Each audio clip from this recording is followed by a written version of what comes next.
Alright everyone, welcome to another coffee tasting. I'm your host, Aaron Taylor, and today we are tasting the Ethiopia Suke Quto. If you guys didn't get to try this coffee a couple weeks ago hot, go ahead and click on the link down below where you get to explore a little bit of where Ethiopia Suke Quto came from, a little bit about the community that grows the coffee and how it helps and supports the community in that area grow sustainable coffee and create a sustainable livelihood. So, with the flavor notes that we have of the Suke Quto, which is a lemon lime zest with a honey sweetness, with those flavor notes that we got explored a couple weeks ago, I really wanted to explore this flavor iced, and not only just iced, but I wanted to see what sparkling water would do to this particular blend of coffee. So, today we're really exploring flavors, so I'm learning alongside with you guys. So today we are trying the Ethiopia Suke Quto by Stumptown Coffee. We are going to try it on the Chemex Brew Ice. We're going to try it just iced all by itself, and then we're going to add some sparkling water and see what the sparkling water does to the flavor. And then also, we have Marilyn Monroe in the background joining us for today's coffee tasting, you guys. And so after we taste the coffee, we are going to talk a little bit about the important symbol that this statue represents and what it means for us as human beings going forward and just adapting and evolving to new times. So let's go ahead and get this brew method started. So with this week's brew, it's actually a bit step away from our traditional brew coffee tastings, because in our coffee tastings we normally do 3 different brew methods. And so with this particular blend of coffee, we already tried the pour over, the Chemex, and the French press to explore the different flavor notes that we get with our coffee. That's traditional to this channel, where we really like to explore the different flavor notes. But with this coffee, it's so unique and so different that I just really wanted to try ice. So we're trying it a 4th way to really explore how it comes out iced. And then not only are we trying to ice, but we're going to try it with sparkling water, see if we can really bring out a little bit more of those lemon lime notes that this coffee has to offer. Really, really good cup of coffee. Really nice and mellow, hot. One of my favorite ways to drink this particular cup of coffee was on the Chemex, just because those lemon lime notes were really, really mellow, really nice and balanced. And so with the Chemex, it's a lot easier to make a really nice, smooth iced coffee, just because of the grind setting, the amount of time with the water being incorporated into the grinds, and then we just let it melt the ice right underneath it.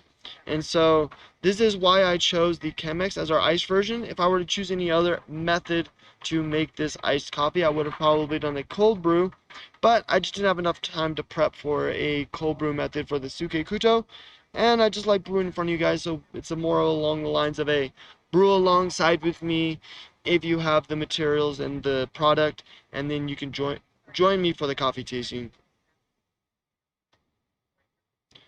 So with the Chemex is going to be a triple paper filter, and it is going to have a medium coarse grind, so it's going to be slightly coarser than what you would do for a regular paper filter. And then this will serve a 20-ounce cup of coffee, and in this case a 20-ounce cup of iced coffee. And so what happens is, with the triple paper filter and the slightly coarser grinds are going to allow the water to pass through a little bit more easier, and there's going to be less surface area for the water to brew with. But because we have a triple paper filter that we're using to filter this coffee, it's not allowing the water to pass through as quickly as a normal paper filter would, so the water exposure to the grinds is a little bit longer, so it compensates for that lack of grind fineness or that lack of surface area to brew from by just time exposure to the water. And so with the different brewing methods, there's like a balancing act when it comes to uh, water, grind, and proportion. And so with this, we have about 15 more grams than a grande cup of grande pour over, but we're also serving a venti cup of coffee as well. And then also at the same time, with this, we are getting a longer exposure time to the water, but a coarser grind, so there's less surface area. And so with the paper regular pour over, it has a finer grind so the water doesn't pass through as easily, but it has a thinner paper filter, so it allows a little bit more of those sediments and a little bit more of those oils to pass through. But definitely we get a more cleaner cup of coffee with the Chemex, just because of that triple paper filter is going to catch a little bit more of those sediments and a lot more of those oils.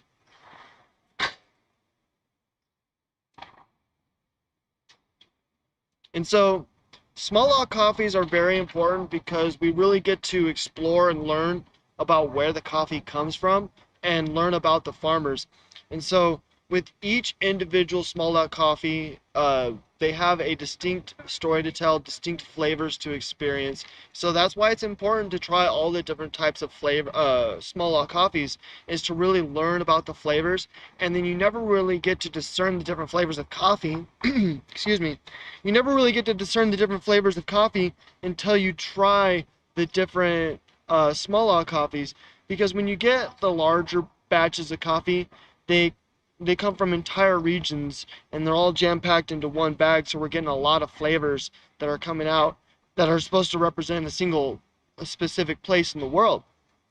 And so with this one, because it comes from a single farm of like 12 different farms around like 100 hectares, it is a very, very small region of the world. So the flavors that we're going to get in this coffee are going to be impacted by the soil quality, the air quality, and all the other things that are grown around it. Things that get put back into the ground to create more fertile soil, and other things like that impact the flavor of the coffee. And then once the coffee leaves the ground and leaves the plant, then it's up to the farmers to choose additional methods to impact the flavors that we get from their coffee, whether it be a full wash method, semi-wash method, or a sun-dried method. All those are going to impact the flavor of the coffee, and then alongside with the environment that the coffee is grown in. So very important to explore. And then by trying all the different coffees, we're really exploring different parts of the world as well.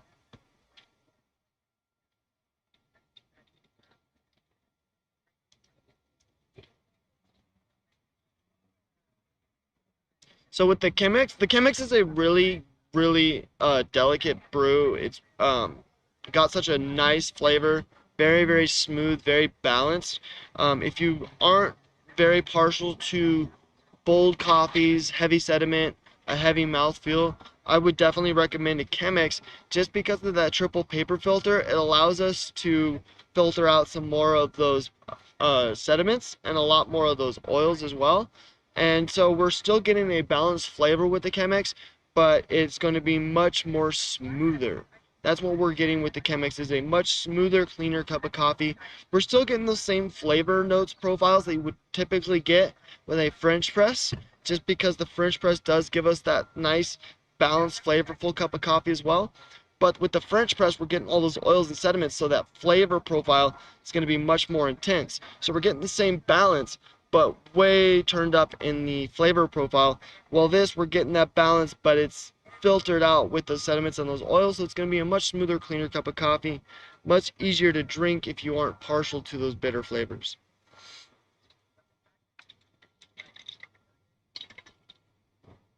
All right. So it looks like our Chemex is nice and done. And so we are going to try it first as just a regular iced Chemex of the Suke Quto, and we're going to really explore how this coffee changes over ice. And so with the French press and the Chemex last week, we really got like that heavy, sweet honey mouthfeel, and then it really washed away with that citrus, lemon lime zest notes. And so with this, we're probably going to get a little bit more of that lemon lime notes right off the bat, and then the sweet honey is going to complement that lemon lime.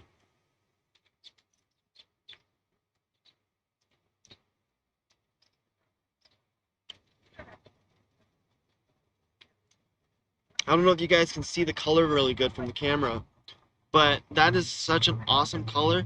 If you didn't tell anyone, they would probably think that this is black tea. And with the flavor profile that we're getting from this coffee, it tastes a lot like actual black tea, which is very interesting. With those, with the honey sweetness, and then that lemon lime citrus zest, it gives it a nice crispness, and then it gives it like a that honey alongside with that lemon lime zest gives it that mellow black tea flavor. It's really reminiscent of a black tea, really good.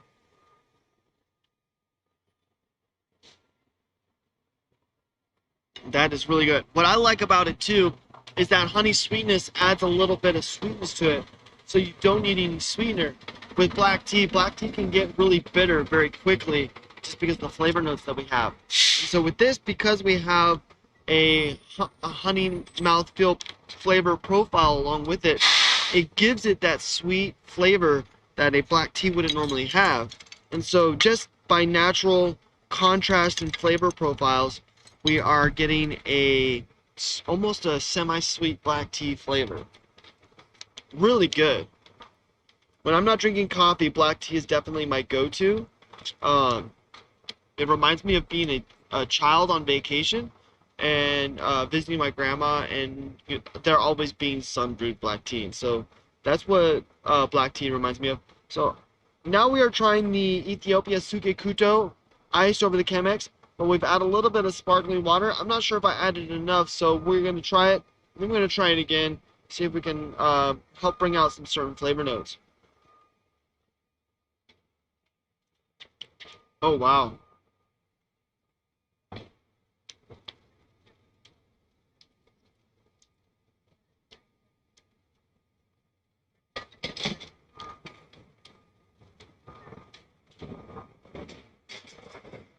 That is wild. Okay, so with the sparkling water, we are still getting a lot of those, a lot of that honey sweet mouthfeel, but with that, uh, with the sparkling water, the carbonation, it really brings forward that lemon lime flavor. Like, it's amazing how much it brings it forward, and it did exactly what I was kind of hoping it to do, was really bring forward that lime flavor. So we're getting a lot of that lime zest from the sparkling water, because the sparkling water, what it does is it creates a little bit more sweet in the sweet flavor, and then it really carries forward those bright flavors that we get from the coffee.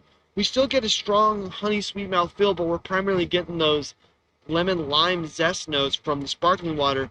And so what that does is it's almost what I was hoping it would do, was give it a dark Sprite feel, and that's exactly what it's doing. Is we've got like a almost dark Sprite. That is really good.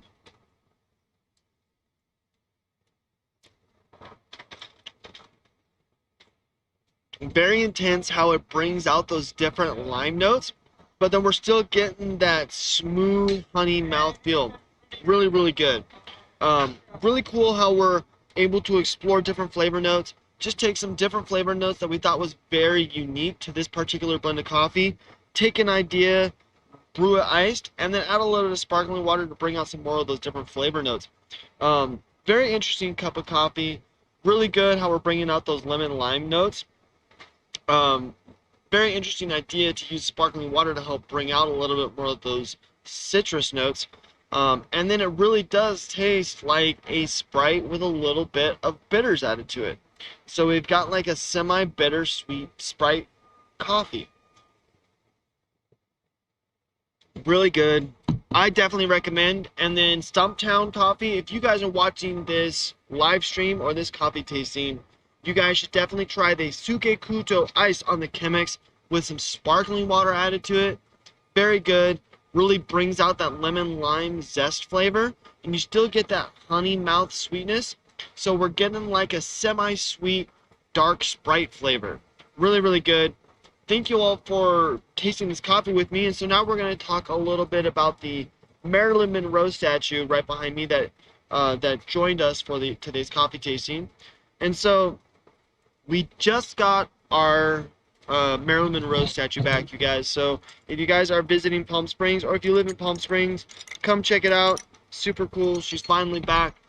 So we're going to talk a little bit about the Marilyn Monroe statue and what it means as a symbol here in Palm Springs, and just for anyone who cares about uh, what other people, or not necessarily what other people think about you, but um, it's a symbol for body appreciation and trying to not body shame, and then allowing us to be comfortable in our skin, no matter the situation, and being able to wear what we want. And so with the Marilyn Monroe statue, it's important to look at it as an important symbol of freedom, as allowing us to live our lifestyle how we want. And so that's what's important about it, is just creating that extra sense of freedom for not just one particular group of people, but for all groups of people. So with the Marilyn Monroe statue, it's allowing women to express themselves through their body, and not being limited to wearing certain things in public, or not having to feel like you have to wear certain material in public to be socially acceptable. And so, and this symbol doesn't necessarily have to portray to just women either. It can portray to anyone who might feel uncomfortable or might not have the confidence to be comfortable in let's say just shorts and a regular t-shirt. Like, say someone who might not be, who wears a lot of clothing just because they're uncomfortable with the way their body looks.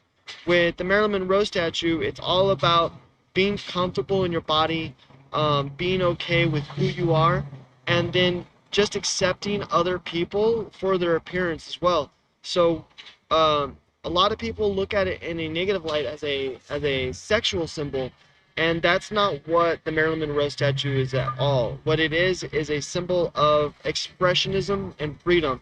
It's a symbol of how we can have the freedom to express ourselves through our appearance, how we dress, and how we go about presenting ourselves in public should not be scrutinized by other people as unprofessional, or say like that person looks homeless, or that person looks trashy, or that person looks a certain specific way.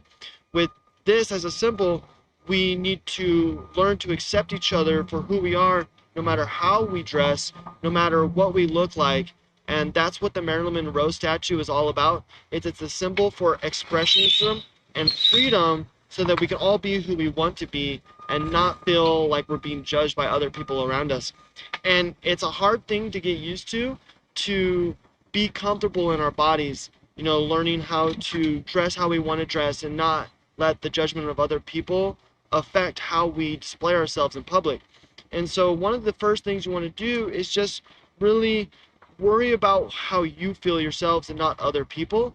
And then if you can get around that, and then that's the biggest step that you can do to feel comfortable doing what you want to do and making yourself comfortable.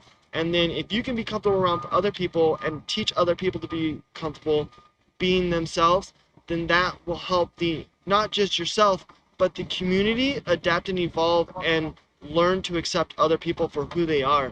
And I know that I have definitely grown a lot in terms of learning to accept people for who they are and how they dress and stuff.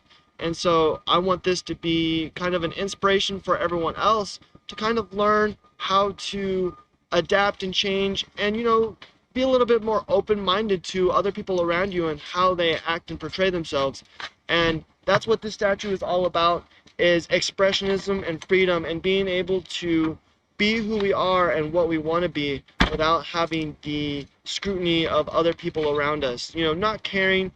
You still want to care, but you don't want that care to affect how you live your daily life. And so that's what I think that the Marilyn Monroe statue represents, and how we can use it to adapt and change in our communities and help our communities evolve and accept everyone, not just a specific group of people. So here in Palm Springs, we're all welcome, no matter who you are, no matter the color or sexual orientation, and we welcome you. And come join us for the Marilyn Monroe statue. Come check it out and show your support. Thank you, guys. That was beautiful. That was beautiful. How's it going? Rest in peace to Randall Wells, Nathan Wells, Darnell Wells, all the people that just died on this heroic duty. Peace.